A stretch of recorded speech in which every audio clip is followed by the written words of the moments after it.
championship. And if that isn't college basketball, it changes.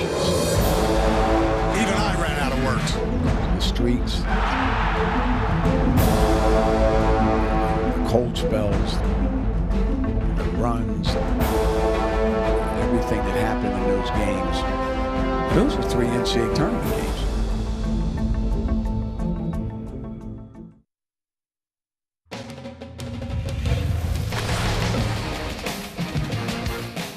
The NCAA tournament journey starts by getting off a bus in Omaha. 19 days from tonight, Bucky Badger hopes to be in Indy, hoisting the NCAA championship trophy. Welcome inside the Sports Zone. Tonight we tip off to the most exciting 3 weeks in sports, the NCAA tournament. I'm Kevin Holden at the CBS 58 studios. Earl Arms is in Omaha, Nebraska, where Wisconsin's wish is 2 easy wins this week and a ticket to LA for the regionals. But first, let's recap a busy Badgers week to this point. The quest for an NCAA title started Sunday with a different title. Frank Kaminsky dunked the Badgers to life in the second half. An 11-point deficit erased a Big Ten tournament title, capping 3 grueling days of showdowns in Chicago. Even I ran out of words, and that's hard to do. But to fight in this group and to do what they did when it seemed like Michigan State couldn't do anything wrong, I'm just so proud of them. I hope we have something left in us for next week. Now, moments after they walked off the court, the Badgers sat down to some historic news right here on CBS. Final region of the tournament bracket, and the #1 seed in the West, the Badgers of Wisconsin. The first #1 seed in the history of the Badgers basketball program. They celebrate with a 1 clap, and then Frank Kaminsky goes from Frank the Tank to creepy Kaminsky with the Big Ten trophy. What are you doing, man? Bo Ryan says seed numbers really don't matter to him, though. I didn't even realize we were at 2 until we went to the Sweet 16 last year. I didn't even know what we were the first 2 games in Milwaukee. I really didn't. Because when somebody told me that Arizona was ranked higher than us, I thought, well, they won their conference championship, so, you know. So what are we, a 3? No, Coach, you're a 2. Okay. Really, I did not know until we went to Anaheim. That takes us to this afternoon, a send-off for a champion at the Kohl Center. Bo Ryan's boys getting their money, boarding the bus. Destination, the center of March Madness, and hopefully the Final Four in Indianapolis. But first, it's Omaha, where Earl Arms picks up this story with a Badgers team with talent, confidence, and momentum. Earl, that sounds like a championship combination.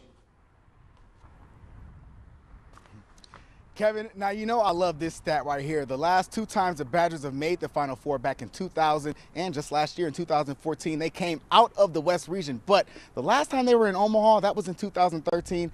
That didn't go so well. They were knocked out in their opening game by Ole Miss. But this is not 2013. As a matter of fact, it's 2015, a brand new year. And as the Badgers arrive in Omaha, they do it as a 1 seed for the first time in their program's history. And this from earlier today, as the players made their way to the hotel during our 5 o'clock newscast. You got to watch all of our shows, because if you don't, you're missing it all. And the teams, they're all trickling in today, including Coastal Carolina, and we'll have much more on them coming up later on in the show. But Sam Decker, we caught up with him coming off the bus. He talked about what he learned about their next opponent. Well, obviously they're a good team if they're in the tournament. The first thing our scouting report said was don't let the 16 seed fool you. They got more than one capable scorer. I think they have 4 in their top 5 that average 10+ points per game. So you have to match up with that. Got to defend it and take away easy buckets just like in every game. So we just got to play our style of basketball. And if we do that, we'll be fine. Then the last go round for Frank, for Douye, for Josh. I mean, you got to have some extra motivation for those guys, right? Oh yeah, as those seniors. We want to finish it out for them, have it as long of a season as we can, extend this postseason, and they don't want to go, and we don't want them to go either. Now, a couple of those seniors, Douye Dukin and Frank Kaminsky, helping to win the Big Ten championship in their own backyard in Chicago. So a great homecoming for those guys. But the Badgers, well, they coming off a tournament where they didn't really have to win it in order to get a 2 seed or the 1 seed that they have now. But still, Bo Ryan coaching up his players, getting them prepared for a tournament run. And with the big second halves that they've had, they certainly are ready to go.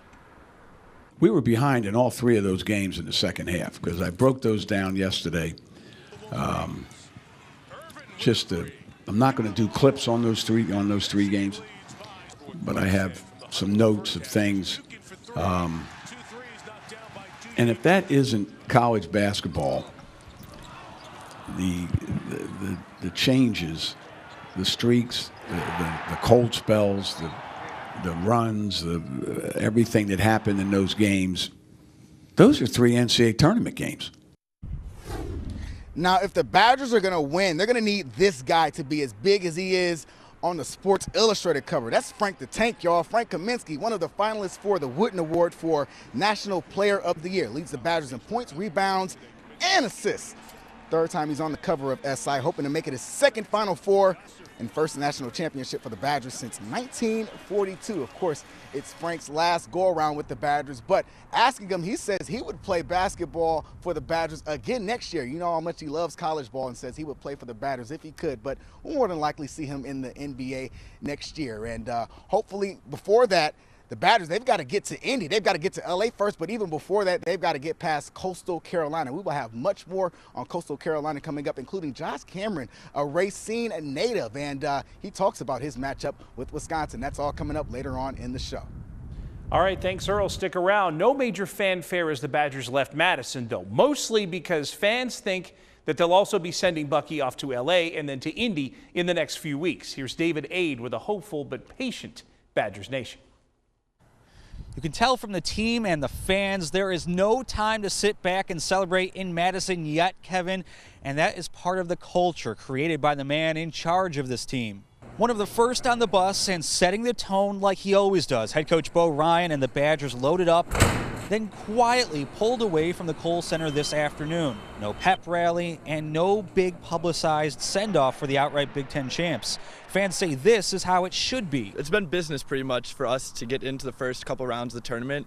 It's been expected. Fans say the real excitement won't start until the team makes it to its 2nd straight Final Four, and they say they're confident the Badgers will. Because we know we're that good and that we can make it to the national championship, our fandom might want this national championship more than any other fan in the nation. And Badger fans say they're hoping for a Final Four rematch with Kentucky, and they're hoping that the Badgers can be the team that brings Kentucky's undefeated season to an end as payback for last season. In Madison, David Aid, CBS 58 News. Thanks, David. Some basics now about the Badgers. Their first #1 seed ever. They have won everything in sight this year. Big Ten regular season, conference tournament. They've had 17 straight NCAA tournament appearances, 3 Final Fours in Badgers history, including last season. They've made plenty of history this year, but you want to avoid this bit of history. A 16 seed has never beaten a 1 seed in the NCAA tournament, ever. 8:20 this Friday, the Badgers want to keep that streak alive. Right now, it's about 16 seed Coastal Carolina, focused on flipping the script on the Badgers. Earl Arms has more from Omaha on a Coastal Carolina team with a funny nickname and a knack for scaring the big boys in the tournament's opening round. EA. Well, Kevin, the Badgers not the only Wisconsin natives here in Omaha playing in the NCAA tournament. Remember Elgin Cook?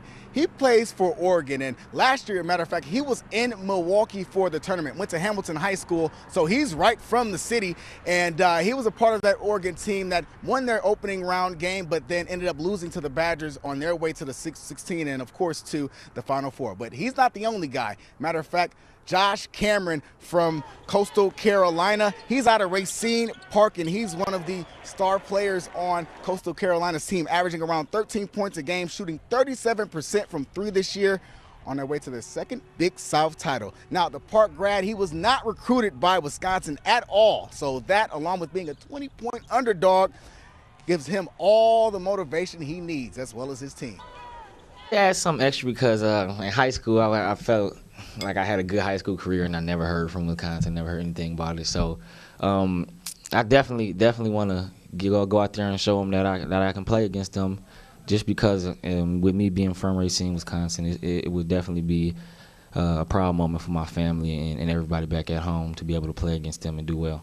Yeah, it creates a lot of fire inside because they really didn't even acknowledge us at all as far as us having a chance against Wisconsin. So we definitely feel a little bit extra motivation, a little bit more fire inside. Now, Coastal Carolina, a 16 seed, but no, we cannot look past them. We got to know more about them, and for that, I got Kelsey Riggs out of WBTW, Myrtle Beach, South Carolina, right in, you got to say the name for me.